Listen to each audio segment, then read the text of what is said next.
मैं एक जर्मन होने के नाते मैं इंडियन को इंग्लैंड के डोमिनियन में देखना चाहूँगा, बल्कि ना किसी और देश के अंडर में। ये इंडिया और भारतीय लोगों को लेकर हिटलर के विचारधारा थी, जो हिटलर ने अपनी बुक में मेंस केव्स में लिखे हैं। अब बात करते हैं हिटलर की जर्मनी के तानाशाह, जिसने करोड़ों लोगों की मौत को घाट उतार दिया। अब बात करते हैं आखिर भारत से हिटलर इतनी नफरत क्यों करता था। हिटलर का जन्म एक लोकतंत्र देश में हुआ, पर उसे सोशो पॉलिटिकल्स ने एक ऐसी जगह खड़ा कर दिया जहां पर हिटलर के हाथ में पूरी जर्मनी की कमान थी। लेकिन हिटलर ने इसका गलत फायदा उठा लिया। कई प्रमाण पत्र कहते हैं कि हिटलर एक रिसर्च और क्रूर व्यक्ति था। लेकिन दोस्तों, इंडिया को लेकर हिटलर की क्या सोच रही है, इसका जवाब सीधा है, क्योंकि हिटलर को चरित्र रिसर्च कहा था और इतिहास में भी देखने को मिलता है भारतीय लोगों को वो दोयम दर्जे का समझता था। उसके ये विचार कहाँ से आए, ऐसे कौन से विद्वान और विचारक थे जिनसे हिटलर प्रभावित था। आज हम इस वीडियो में इसी के बारे में आपसे बात करेंगे।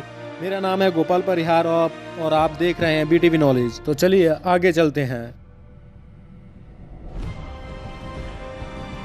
जैसा कि हम हिटलर के बारे में जानते हैं कि वो जर्मन लोगों को सबसे सर्वश्रेष्ठ मानता था और उसके लिए बाकी सभी धर्मों के लोग उसके सामने कोई महत्व नहीं रखते थे। ये एक बड़ा कारण था। यहूदियों का सरेआम कत्ल किया, जिसकी डरावनी कहानियाँ किताबों में और आर्टिकल इंटरव्यू में देखने और पढ़ने को मिलती हैं।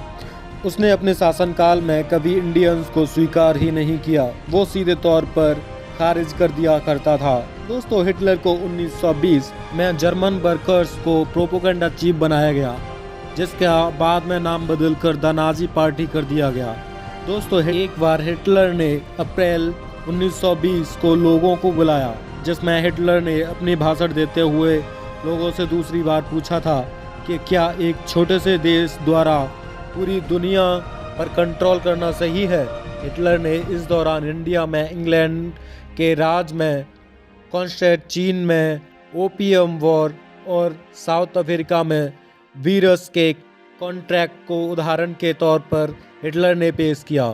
जर्मनी इंग्लैंड के पीछे छोड़ दुनिया का सुपर पावर बनना चाहता था। उसने यह भी कहा कि इंग्लैंड के लोग धरती के 1/5% लोगों पर कैसे राज करते हैं।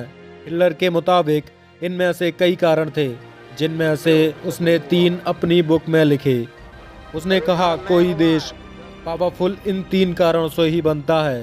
फर्स्ट, ब्रिटिश नेशनल सेंटीमेंट, यानी कि ब्रिटिश लोगों में अपने देश के लिए राष्ट्रीयता है और ये हम लोगों में एब्सेंट है।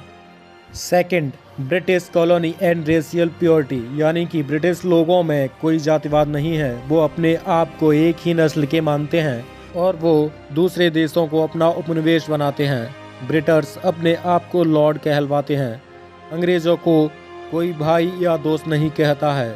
थर्ड, एक्स्ट्रा ऑर्डिनरी होने की वजह से अपनी इकोनॉमी के बारे में खुद पर ज़्यादा भरोसा करते हैं, वो किसी और देश के लोगों के बजाय।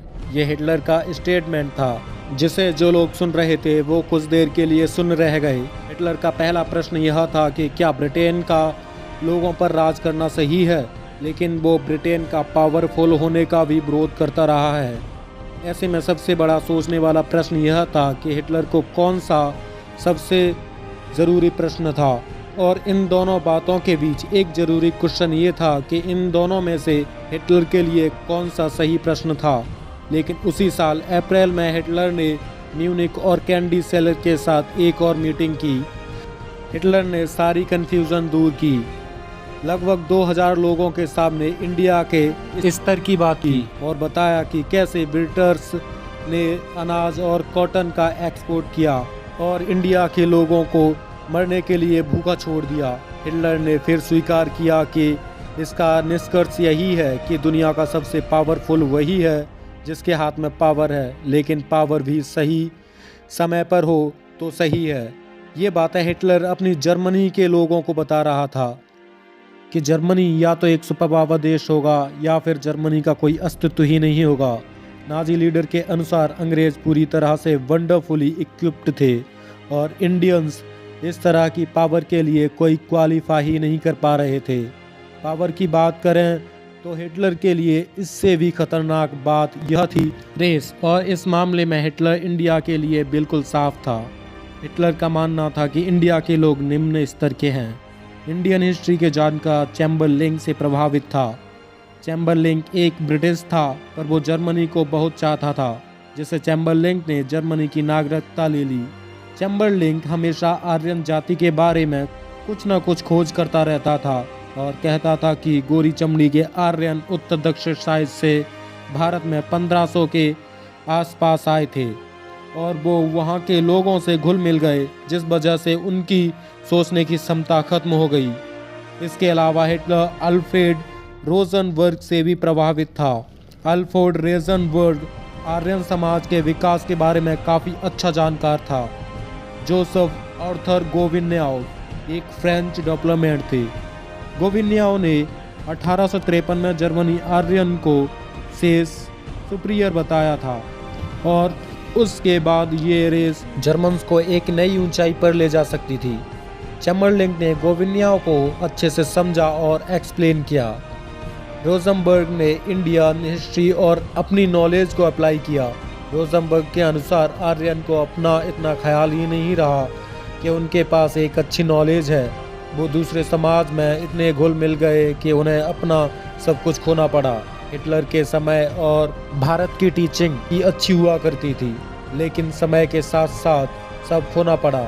हिटलर मानता था कि इंडियन लोगों में अपंग या अन्य बीमारियों की सही से इलाज ना करवाने की जगह इंडियन लोग गंगा में जाकर अपना अपंगपन दूर करना चाहते हैं। 1920 तक हिटलर दुनिया में एक क्रूर शासक बनकर उभरा, पर हिटलर का स्टैंड वही रहा। वह इंडियन को एक निम्न कोटि का ही समझता रहा। तो ये थी आज की वीडियो। अगर आपको ये वीडियो अच्छी लगी हो तो वीडियो को लाइक करें, चैनल को सब्सक्राइब करें। वीडियो देखने के लिए आपका तहे दिल से धन्यवाद।